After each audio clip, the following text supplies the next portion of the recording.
Cena de festas rockabilly na capital ganham força. Veja São Paulo, maio de 2015. Barbearias com estilo vintage crescem em São Paulo. Veja São Paulo, julho de 2015.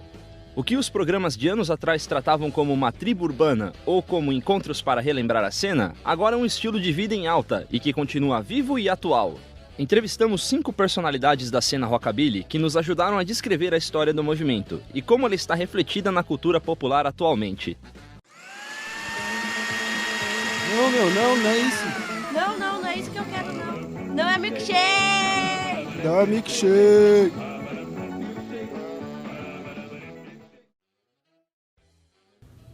Meu nome é Eduardo Molinar, eu tenho 21 anos, sou formado em jornalismo pela UFSM. A minha relação com o rockabilly é completa, porque eu faço parte do movimento desde os meus 8 anos de idade.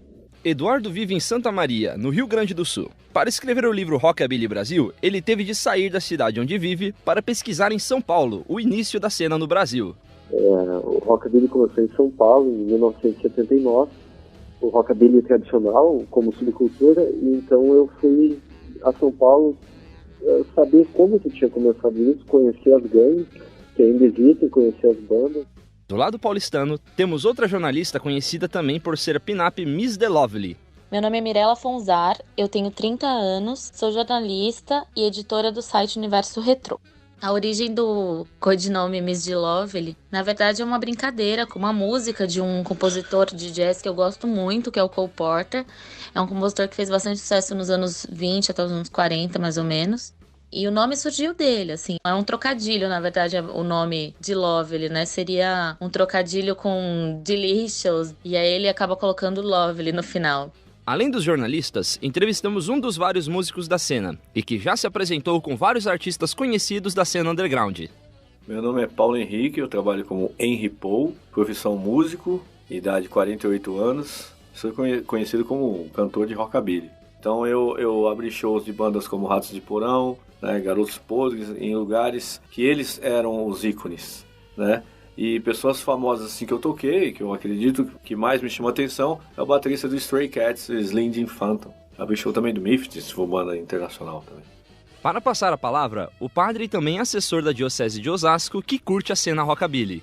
Bem, meu nome é Emerson Pedroso Borgonov, hoje eu sou sacerdote, sou padre, mas antes até de optar por ser assim sacerdote, eu fui rockabilly, mas digo assim que o rockabilly nunca deixa de ser, sou rockabilly. Voltando ao lado gaúcho, temos a designer de moda Angelina Pires, conhecida por ser a pin-up Angie Honeyburst. Meu nome é Angelina, tenho 27 anos, eu sou estudante de psicologia, gosto muito de música, assim, Angie, as pessoas sempre me chamavam, assim, Angie e tal, até pela música dos Stones, aí ficou Angie, né, porque meu nome é Angelina, e o Honeyburst vem porque meu instrumento musical preferido é guitarra, nome de uma cor da Gibson, das Paul.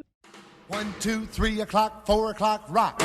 5, 6, 7 o'clock, 8 o'clock, rock.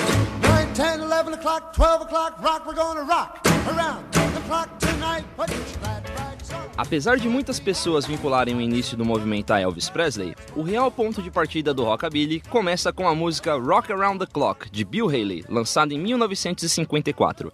Foi ele quem popularizou o gênero na época, vendendo milhares de cópias do seu trabalho. Chuck Berry foi o nome que uniu a rebeldia e selvageria em seu trabalho, e que fez com que os jovens se identificassem com a sua música.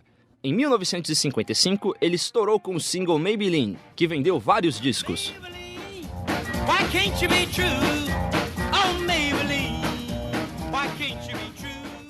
O rockabilly, basicamente, ele é música.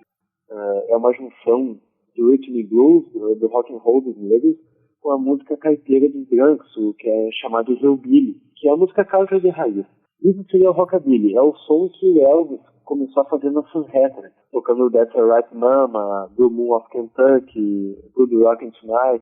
Essas são músicas de rockabilly. Well, I heard the news, that's good to rockin' tonight. Well, I heard the news, that's good to rockin' tonight. A Sun Records foi a gravadora responsável na década por unir o quarteto milionário em Memphis, Tennessee. Os 4 grandes cantores, Elvis Presley, Johnny Cash, Carl Perkins e Jerry Lee Lewis. Open up, honey, it's your lover boy, me that's knocking. Why don't you listen to me, sugar, all the cats at the high school rocking? Honey, get your bopping. Com a popularidade de Elvis, todos os outros cantores da época começaram a gravar lá. E com o slogan "Nós gravamos de tudo, em qualquer hora e em qualquer lugar", a gravadora se tornou uma máquina de hits. O rockabilly sempre foi assim, aquela coisa dos caipiras, do pessoal rebelde, o pessoal delinquente. As letras falavam muito, quando não era de amor, que no normal, né, romântico, falavam de problemas sociais, né? Por exemplo, Não Pise no Meu Sapato de Camurça Azul, né, da música Blue Suede Shoes. Eles falam isso aí, faça o que quiser, mas não pise no meu sapato de camurça azul. Ou seja, o cara que era sulista, ele demorava muito para ter uma coisa que ele gostasse muito. Aí quando ele tinha, ele agarrava com unhas e dentes, né?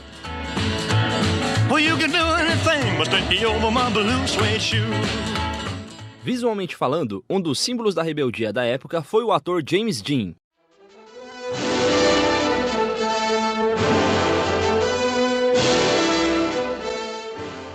Considerado pela crítica o maior talento de Hollywood, sua beleza e atitude ajudaram a definir a juventude pós-guerra.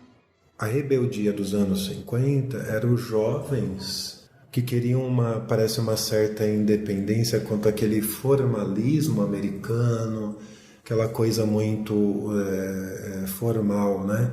Então os jovens vieram assim, aquela jaqueta de couro, aquela coisa assim, parecia bastante rebelde para a época. A própria dança, era uma rebeldia, então, muito saudável até. Além dele, as pin-ups, que eram apenas desenhos de garotas pendurados nos alojamentos dos soldados americanos, tornaram-se modelos do símbolo da libertação feminina, agradando a homens e admirando as mulheres. Quando a gente pensa em pin-up, uma das maiores referências é realmente a Betty Page, né? Eu poderia dizer uma referência underground. Foi uma modelo, fez bastante coisas fetichistas, quebrou realmente padrões para a época dela. E a Betty Page acabou sendo referência, né, no ressurgimento do rockabilly depois dos anos 80.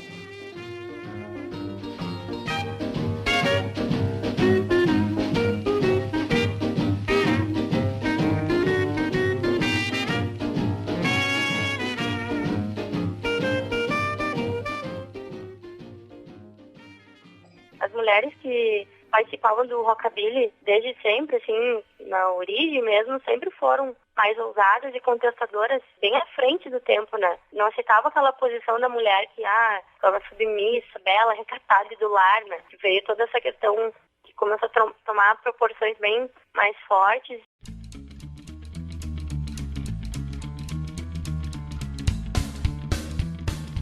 Apesar de sua origem nos Estados Unidos, o rockabilly encontrou abrigo nos 4 cantos do globo. Na Europa, o movimento foi popularizado através dos Ted Boys. Ao passar do tempo, você vê, por exemplo, no final dos anos 50, anos 60, você já vê os Ted Boys, mas com um visual totalmente diferente. É um visual que tem o topete, mas é um topete mais exagerado do que o próprio topete americano. Então, os caras usam costeleta, um terno inspirado na era eduardiana, creepers, que são sapatos com uma sola mais reta, uma plataforma um pouco mais alta. Então aí você já vê um outro visual nascendo na Inglaterra, mas o som já inspirado no mesmo som americano dos anos 50. Os ritmos latinos foram incorporados ainda na década de 50 por Desi Arnaz, ator do seriado I Love Lucy, que teve como protagonista sua esposa, Lucille Ball. Veja isto! Eu não tinha ideia que trem era assim. Olha só, mamãe, as camas estão todas feitas. A fama do rockabilly começou a diminuir com o aparecimento do punk rock nos anos 50, a invasão britânica nos anos 60 e com o sucesso da gravadora Motown nos anos 70. A cena Ted Boy, que começou no final dos anos 50, voltou nos anos 70 na Inglaterra. A gente tem uma onda forte de contracultura da era hippie, das drogas, do ácido e tudo mais. Então, os anos 60, o rockabilly fica meio morto, assim. E ele vai ressurgir nos anos 70, no final dos anos 70, com a banda Crazy Cavan, especificamente na Inglaterra.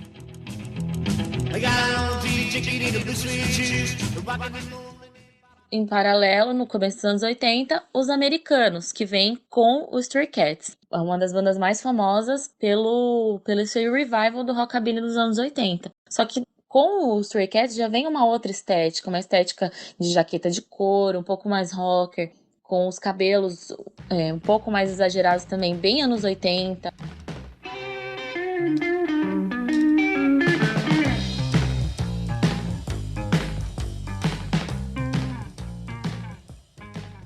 No fluxo contrário das bandas internacionais, o Brasil viveu na década de 50 o movimento da Jovem Guarda, que era um rock com ritmo mais calmo, e só depois da Tropicália e da MPB que o rockabilly chegou no Brasil. Daí, nos anos 80, aliás, em 79, surgiu em São Paulo a banda Coqueluche, que era liderada pelo Ed Ted, que resolveram trazer a proposta do rockabilly tradicional, tipo rockabilly aquele dos anos 50, claro, influenciado já pelos primeiros lançamentos de neo-rockabilly. Era sábado à noite, dia de festejar, e lá vou eu pro chuveiro para um banho tomar. Coqueluche foi a primeira referência nacional do rockabilly e foi também a banda que incentivou a chegada de outras bandas, como os Grilos Barulhentos, por exemplo. Ainda ontem vi seu retrato e relembrei então aquele dia. Na mesma década, como forma de sobrevivência, os adeptos do movimento formaram gangues, como os punks formavam na época. Na Brasilândia, uma gangue que veio da Brasilândia e que existe até hoje é a Hats. E quando a Hats surgiu na Brasilândia, ninguém entendeu o que é aquele bando de cara de jaqueta de couro, de topete, de uma altura exorbitante, e ninguém entendeu. Para o público geral, a visão do rockabilly não tem conexão nenhuma com as gangues ou com a violência. Eles pensam que o rockabilly é milkshake e sei lá, essas coisas assim que a gente chama de bambolê, né? A gente fala bambolê porque teve essa novela Bambolê em 87, muita gente começou a falar que era rockabilly, andando de visual, né? Mas não carregava mesmo a coisa no peito. A gente via que era um pessoal que era modinha, né?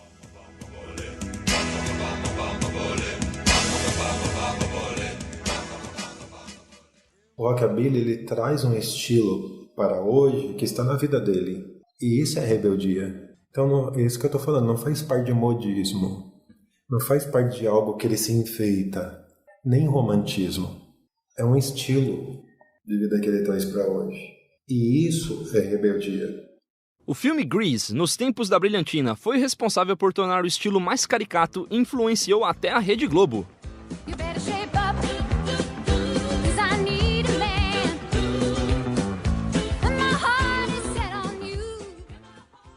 O que era para ser apenas uma novela, para quem é rocker e vive o movimento rockabilly, se tornou um termo para quem é uma farsa. Essa visão mais geral do rockabilly foi usada como referência estética em clipes de música pop. Como exemplos internacionais, podemos citar California Girls, da Katy Perry, e Candyman, da Christina Aguilera.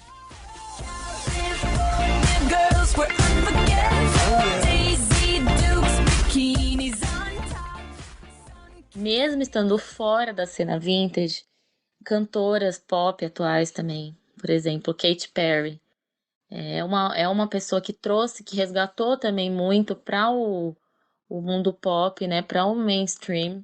Ela resgatou essa estética pin-up.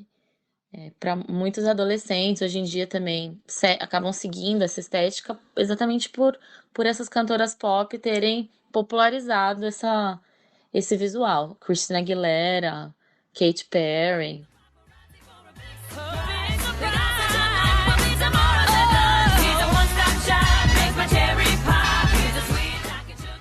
Por exemplo, até teve uma época que acho que a Anitta fez algum clipe, mas usando um lencinho no cabelo, batom vermelho, olho delineado. Aí isso meio que popularizou o estilo. E as pessoas, daí tu usava assim um laço no cabelo, batom vermelho e tal, e dizia, é o estilo da Anitta, assim. Tipo, não, é o estilo do rockabilly e tal. Para quem procura a experiência de visualizar e sentir a cena, pode procurar casas especializadas no ritmo. Então existe, por exemplo, Pin-Ups Party, que é uma festa que tem na Santa Cecília, tem uma vez por mês, de domingo, né? É uma festa que já tem há muitos anos, é muito boa, sempre tem uma banda, tem os DJs, é uma festa bacana. O Rockabilly Dance Party é muito interessante porque são festas de DJs que põem vinis, né? Não, não é isso. Não é isso que eu quero não. Não é milkshake! Não é milkshake. Não é milkshake. Direção geral, Caroline Honório. Locução, Dante Fontinelli. Roteiro, Lucas Alves. Produção, Franciele Araújo. Edição, Irã Júnior. Pesquisa, Maiara Borges. Orientação, Sérgio Pinheiro, Marcos Nunes e Júlio Moreno. Entrevistados, Eduardo Molinar, Angelina Pires, Mirella Fronzar, Henry Paul, Emerson Pedroso. Trabalho gravado no 6º semestre do curso de Rádio, TV e Vídeo do Centro Universitário FIAM-FAAM, outubro 2016.